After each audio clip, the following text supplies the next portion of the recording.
Hello students, आज मैं आपको बताने जा रही हूँ focus topics chapter wise for revision mathematics class ninth में आपको अपनी रिवीजन करने के लिए कौन कौन से मेन टॉपिक्स पे फोकस रखना है। तो चैप्टर 1 है रियल नंबर्स, जिसमें आपको decimal expansions of real numbers करनी है, ठीक है। और फिर ऑपरेशंस ऑन रियल नंबर्स करने, जितने भी रियल नंबर्स पे क्वेश्चंस दिए हुए हैं वो आपको करने हैं। रैशनलाइजेशन ऑफ डिनोमिनेटर, हर का परिमेयकरण करना है। लॉज ऑफ एक्सपोनेंट्स, घातांक नियम के सारे क्वेश्चंस आपको इसमें करने हैं। फिर मेन चैप्टर 2 में आपको पहले तो क्या करना है, classification of polynomials based on degree and terms, degree पे कौन सी हैं और टर्म्स में कौन सी हैं, कि पद के अनुसार कौन कौन से उसके है पॉलिनोमियल है, और डिग्री के अकॉर्डिंग, घात के अकॉर्डिंग कौन कौन से हैं। ज़ीरोज़ ऑफ पॉलिनोमियल, पॉलिनोमियल के ज़ीरोज़ कैसे हम निकालते हैं, वो चीज़ आपको देखनी है। और फिर थर्ड आपको करना है अलजेब्राइक आइडेंटिटीज़, जितने भी नियम दिए हुए हैं बीजीय सर्वसमीकाएँ वो आपको करनी है और उसके क्वेश्चंस आपको करने हैं। और इसमें भी सर्वसमीकाओं में आपको जो 8th वाली है, क्यूब वाली थी, x cube plus y cube plus z cube minus 3xyz, वो आपकी इस बार सिलेबस से हट चुकी है। फिर क्वेश्चन 3 में, चैप्टर 3 में कोऑर्डिनेट ज्योमेट्री में आपको करना है Cartesian system and related terminology, जो जो उसके वर्ड्स हैं कार्टेशियन सिस्टम के, कार्तीय तल के, कि सेंटर है, x axis y axis, x अक्ष वाई अक्ष, वो सारा कुछ आपको इसमें करना है। Plotting a point in Cartesian plane, कि कोई भी पॉइंट हम कार्टेशियन प्लेन में, कार्तीय तल में कोई भी बिंदु हम कैसे निरूपित करते हैं, कैसे प्लॉट करते हैं पॉइंट्स को, वो आपको करना है। फिर फोर्थ चैप्टर में आपको मेन क्या क्या करना है, standard form of linear equation in 2 variables, कि उसकी स्टैंडर्ड फॉर्म, जनरल फॉर्म, सामान्य रूप क्या होता है। फिर उसका सॉल्यूशन, कैसे हम उसको सॉल्व करते हैं, हल करते हैं। Plotting of graph of linear equation in 2 variables, और उसको हम ग्राफ पे कैसे प्लॉट करते हैं, कैसे निरूपित करते हैं, आपको वो करना है, ठीक है। फिर आता है आपका चैप्टर 5, आपका सिलेबस से कट चुका है इस बार। और chapter 6 lines and angles, basic terms and definitions, basic terms जो है ray, point, line, line segment, angle, vertically angle, सी, सारे आपको उसकी टर्म्स की डेफिनेशंस आपको अच्छे से करनी है, कि कई बार डेफिनेशंस भी एग्ज़ाम में आ जाती हैं, तो परिभाषाएं आपने सारी करनी है।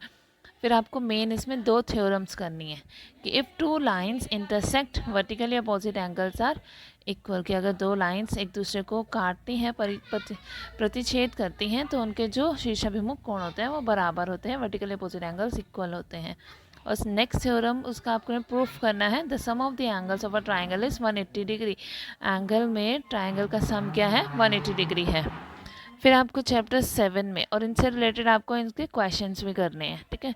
फिर चैप्टर 7 में कॉन्ग्रुएंसी क्राइटेरिया इन ट्राइंगल आपको करना है, और फिर उसमें एक थ्योरम भी आपको करनी है, प्रूफ के साथ करनी है। Angles opposite to equal side of a triangle are equal, की अपोजिट एंगल के जो साइड्स होती हैं वो भी इक्वल होती हैं। एंड मोटिवेटेड कन्वर्स, और उसका कन्वर्स भी करना है, कि इसमें क्या था कि अपोजिट एंगल्स के साइड्स इक्वल होती हैं, अपोजिट साइड, तो ऐसे अपोजिट साइड्स के अपोजिट साइड जब इक्वल होती है तो उनके अपोजिट एंगल्स भी क्या होते हैं, इक्वल होते हैं। फिर है क्वाड्रिलेटरल चैप्टर, जिसमें आपको मिड पॉइंट थ्योरम करनी है अच्छे से, और उससे क्वेश्चंस करने हैं।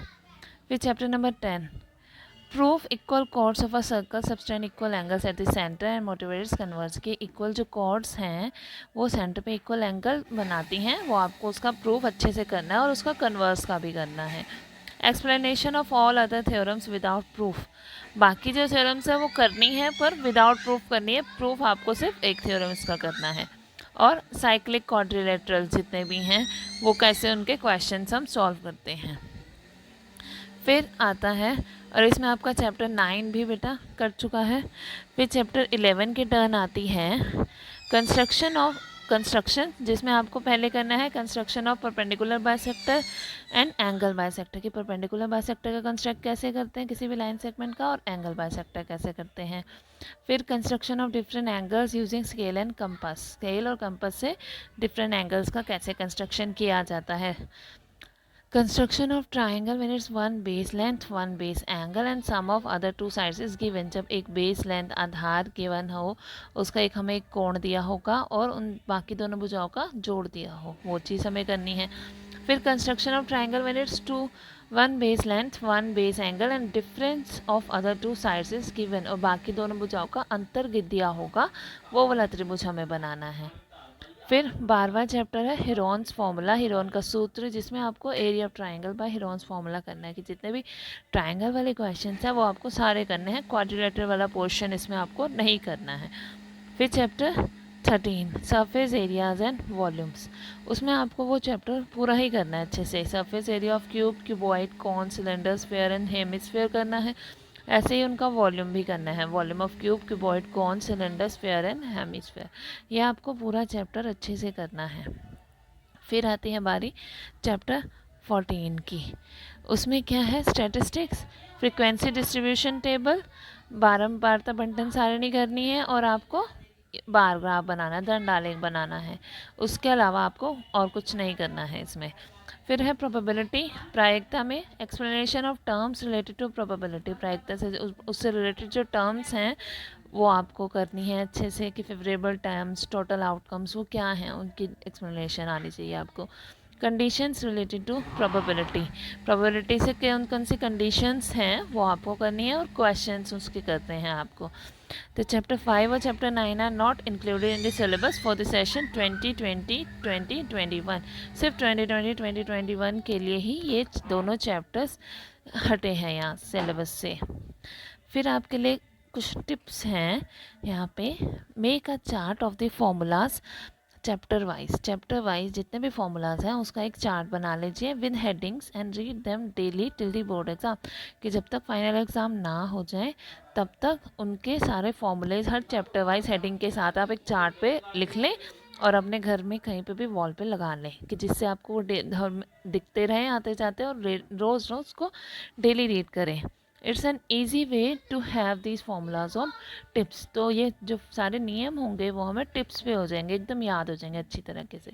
You can note down topics from the worksheet distributed by DOE also, और जो वर्कशीट्स आई थी हमारी उसमें कौन कौन से टॉपिक्स थे आप वो भी नोट डाउन कर सकते हैं। Do enough written practice of different types of questions, अलग अलग क्वेश्चंस की रिटन प्रैक्टिस करनी है हमें मैथ्स में। जब तक हम लिख के नहीं करेंगे तब तक हमें कुछ भी नहीं अच्छे से आएगा, तो हमें रिटन प्रैक्टिस करनी है जितनी ज़्यादा हो सके। Do enough, write the correct formula, draw neat and label figure and calculate properly wherever arcs, और हमें क्या करना है फार्मूला सही लिखना है जो भी क्वेश्चन में लगाना होगा, neat and clean label figure बनानी है, और कैलकुलेट जितना भी करना है कि ऐड करना है, मल्टीप्लाई करना है, डिवाइड करना है, माइनस करना है, ये सारा कुछ हमें प्रॉपरली करना है। For case study based questions, apply mathematical concepts and formulas you have learned so far to solve the questions. और जो case study के questions होते हैं उसके लिए हमें सारे mathematical concepts और formulas जो हमने अभी तक किए हैं वो उसमें अप्लाई करके उन्हें सॉल्व करना है। जैसे कि आपकी अब लास्ट जो वर्कशीट्स आई थी 3 आई थी 89, 90, 91 मैथ्स में, वो आपकी केस स्टडी से रिलेटेड थी, कि हमें कुछ पैराग्राफ कुछ इन्फॉर्मेशन दी हुई थी और उससे रिलेटेड नीचे क्वेश्चंस दिए थे, तो वो हमें अपना कॉन्सेप्ट यूज़ करके सॉल्व करने थे। For theorems write given to prove construction, draw the figure and then prove the theorem. और थ्योरम करने के स्टेप्स क्या हैं, पहले आप गिवन लिखेंगे, टू प्रूफ लिखेंगे, कंस्ट्रक्शन बनाएंगे है तो लिखेंगे, ठीक है, ड्रॉ द फिगर, फिगर बनाएंगे, और प्रूफ फिर बाद में लिखेंगे उसका। फिर है for word problems read questions again and again, word problems के लिए हमें क्या करना है, बार बार क्वेश्चन पढ़ना है, and figure out what is given and what is asked, और हमें ये फिगर आउट करना है, ये देखना है कि क्या दिया हुआ है और क्या पूछा गया है। Think of the formula that is required, और फिर हमें सोचना है कि इसमें कौन सा फॉर्मूला कौन सा नियम लगेगा, apply it and do the calculations carefully, और फिर वो हमें लगाना है और कैलकुलेशंस अच्छे से करनी है, केयरफुली करने की, ताकि कोई हमारी मिस्टेक ना हो सके। ठीक है स्टूडेंट्स, अब आशा करती हूँ कि सबके अच्छे नंबर्स आएंगे और सब अच्छे मार्क्स से पास होंगे, नेक्स्ट क्लास में जाएंगे। Best of luck students.